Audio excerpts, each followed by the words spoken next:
تو آپ ہم بتا رہے تھے کہ ضروریات دین سے مراد وہ تمام امور ہوتے ہیں کہ جن پر اعتقاد رکھنا ہمیں اسلام میں داخل کر دیتا ہے اور عدم اعتقاد یا ان کا انکار کرنا اسلام سے باہر کر دیتا ہے۔ اور یاد رکھیں بس کفر یہی ہے کہ اس چیز کا انکار کرنا کہ جس کا اقرار یا جس پر اعتقاد ہمیں اسلام میں داخل کر دیتا ہے۔ یا ایک تعریف اس کی یہ بھی لکھی ہے کہ ان سے مراد وہ تمام امور یا مسائل ہیں کہ جنہیں علماء اور ان کی اکثر صحبت میں رہنے والی عوام جانتی ہو۔ جیسے اب میں نے اس کی مثالیں دی تھیں کہ مثال کے طور پہ اللہ تبارک و تعالیٰ کی ذات و صفات سے متعلق بہت ساری چیزیں اللہ کی ذات ہے، پھر آسمانی کتابیں ہیں، انبیاء علیہ السلام ہیں، نبوت ہے، رسالت ہے، جنات ہیں، فرشتے ہیں، جنت ہے، دوزخ ہے، تقدیر ہے، آخرت ہے۔ اسی طریقے سے جن چیزوں کی فرضیت کا اعتقاد رکھنا لازم ہے یہ بھی ضروریات دین میں آتی ہیں۔ مثال کے طور پہ 5 نمازیں فرض ہیں، رمضان کے روزے فرض ہیں، صاحب استطاعت پر حج فرض ہے۔ تو اگر کوئی معاذ اللہ حج کی فرضیت کا انکار کر دے، زکوٰۃ کی فرضیت کا انکار کرے یا نماز کی فرضیت کا انکار کرے تو گویا کہ وہ ضروریات دین کا انکار کر رہا ہے۔ ایسی جمعے کی نماز کا فرض ہونا یہ ضروریات دین میں سے، یعنی اعتقاد رکھنا کہ جمعے کی نماز فرض ہے یہ ضروریات دین میں سے ہے، لہذا کوئی جمعے کی فرضیت کا منکر ہو جاتا ہے تو وہ دائرہ اسلام سے خارج ہو جائے گا۔ تو یہ اب اس میں کوئی ایسی آپ اگر پوچھیں کہ جی کوئی مستقل کتاب ہے جس میں تمام ضروریات دین لکھ دی گئی ہوں تو ایسی کتاب نہیں ہوتی ہے، نہ مطلب ایک نشست میں ان تمام کو بیان کرنا مقصود ہے کیونکہ اس میں کافی پیچیدگیاں ہوتی ہیں۔ بعض چیزیں ضروریات دین میں سے لگتی ہیں لیکن ہوتی نہیں ہیں، بعض نہیں لگتی ہیں لیکن ہوتی ہیں۔ یہ پھر علماء کرام کا کام ہے کہ جب کوئی پرٹیکولر کوئی مسئلہ ان کے سامنے آتا ہے تو اس پہ غور و تفکر کر کے دیکھتے ہیں کہ واقعی ضروریات دین کا انکار ہوا ہے یا نہیں ہوا۔ اگر ہوا ہے تو پھر وہ اس کے اوپر حکم کفر لگاتے ہیں، اور اگر ضروریات دین کا انکار نہیں ہے تو نہیں لگاتے ہیں۔ یہاں پہ میں نے ایک بس آخری بات عرض کر کے پھر میں جوابات کی طرف آتا ہوں۔ ایک بات آپ کو اور بتائی تھی کہ کفر 2 طرح کے ہوتے ہیں، کفر التزامی ہوتا ہے، ایک کفر لزومی ہوتا ہے۔ اگر کوئی ضروریات دین کا انکار کر دے تو وہاں جو کفر ثابت ہوگا اسے کہیں گے کفر التزامی۔ اسے دوسرے لفظوں میں کفر صریح بھی کہتے ہیں، اسے کفر اتفاقی بھی کہتے ہیں۔ کفر اتفاقی سے خاص طور پہ اس لیے کہتے ہیں کہ جو عقائد سے تعلق رکھنے والے علماء ہیں جنہیں علماء متکلمین کہتے ہیں، اور جو فقہ سے تعلق رکھنے والے علماء ہیں جن کو فقہاء کہا جاتا ہے، یہ دونوں اس کفر پر متفق ہوتے ہیں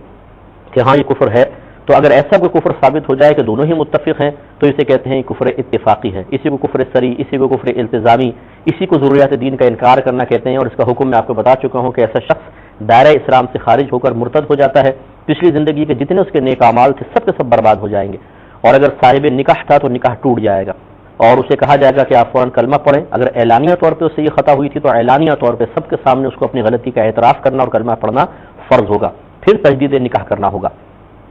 اور اس میں یاد رکھیں اگر ایسا کوئی شخص ہے جو، اور ہمیں تو بہت ملتے رہتے ہیں، ہم تو اس فیلڈ کے آدمی ہیں، جو ڈھیٹ قسم کے لوگ ہوتے ہیں اور وہ انکار کر دیتے ہیں کہ میں تو کلمہ نہیں پڑھتا ہوں، میں نے کوئی غلطی نہیں کی ہے، یہ تو مولویوں کی باتیں ہیں جی، مولوی لوگ کہتے ہیں۔ تو دین کے الفبے ہم لوگ جانتے نہیں، معذرت کے ساتھ میں لفظ کر رہا ہوں کہ دین کی بالکل ابتدائی باتوں سے ناآشنا شخص بڑے بڑے علماء کو چیلنج کر رہا ہوتا ہے۔ ایسا کبھی بھی آپ نے نہیں دیکھا ہوگا کہ کوئی اٹھ کر ڈاکٹر کے سامنے بیٹھ کر کہے کہ تم سب کے ڈاکٹری گئی بھاڑ میں ہوں بڑا ڈاکٹر، مجھ سے مشورہ کیا کرو۔ کوئی بھی مکینکس کو چیلنج کرتا ہوا نظر نہیں آئے گا، پروفیسرز کو نہیں آئے گا، دنیاوی جو سیاستدان ہیں انہیں چیلنج کرتا ہوا نظر نہیں آئے گا۔ دین اتنا مظلوم ہے کہ جس شخص کا دل چاہتا ہے وہ ایک علم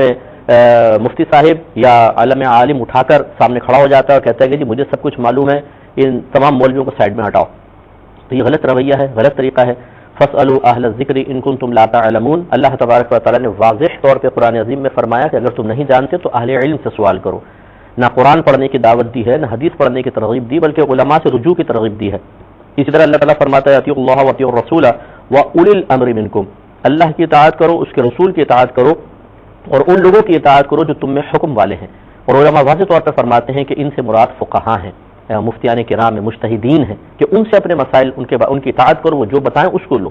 تو اب یہ ایک غلط رویہ، غلط طریقہ ہے۔ اگر کسی کے پاس پیسہ ہے، کسی کے پاس طاقت ہے، کسی کے پاس دنیاوی افرادی قوت اس کے پاس موجود ہے، تو وہ پھر کہتا ہے کہ جی بس دین بھی میرے تابع ہو جائے اور اس دین کی تعلیمات بھی میرے تابع ہو جائے، میں نے تو اطاعت کرنی نہیں ہے۔ تو یہاں تو یہ پتہ نہیں چلے گا، لیکن موت کا جھٹکا بہت کچھ سمجھا دے گا جب تنہا انسان موت کے منہ میں جا کر اکیلا قبر میں پڑا ہوگا اور وہاں پر اللہ تبارک تعالیٰ کے عذابات اس پہ مسلط ہو رہے ہوں گے۔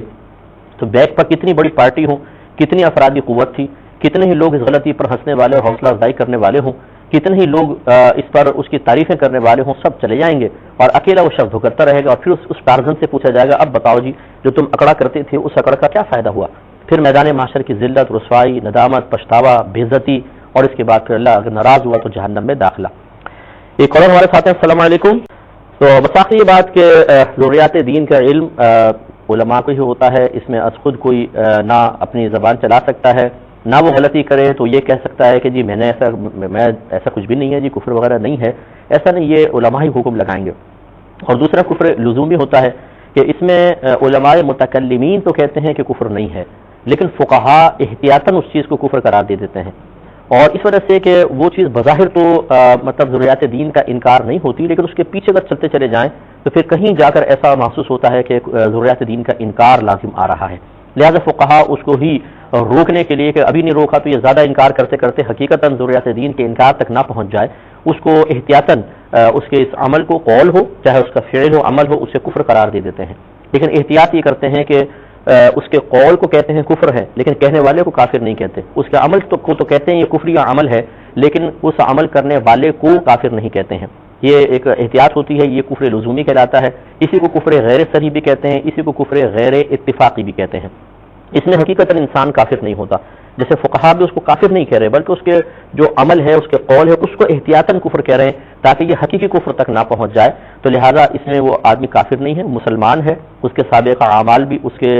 نام اعمال میں ہے، اور اس کی زوجہ بھی اس کے نکاح میں رہتی ہے۔ ہاں یہ کہا جاتا ہے کہ احتیاطاً آپ تجدید ایمان کریں، تجدید نکاح کریں۔ تو بعض اوقات ایسا ہوتا ہے کہ چاہے کفر التزامی والا ہو، کفر لزومی والا ہو، یا اپنے کفر پر اکڑ جاتے ہیں اور بات نہیں مانتے، ایسی صورت میں یاد رکھیں تمام جو اس کے دوست احباب رشتہ دار ہیں ان پر واجب ہے کہ پہلی بات تو یہ کہ از خود حکم نہ لگائے۔ پہلے اگر کسی نے ایسی کوئی بات کہی ہے جو آپ کو چبھتی ہوئی محسوس ہوئی کہ یہ غلط جملہ نکل گیا اس کی زبان سے، اسے آپ احتیاط سے لکھیں اور اس شخص سے تصدیق کروا لیں کہ بھئی آپ نے ایسا کہا ہے، پھر اس پہ کسی اچھے مفتی صاحب سے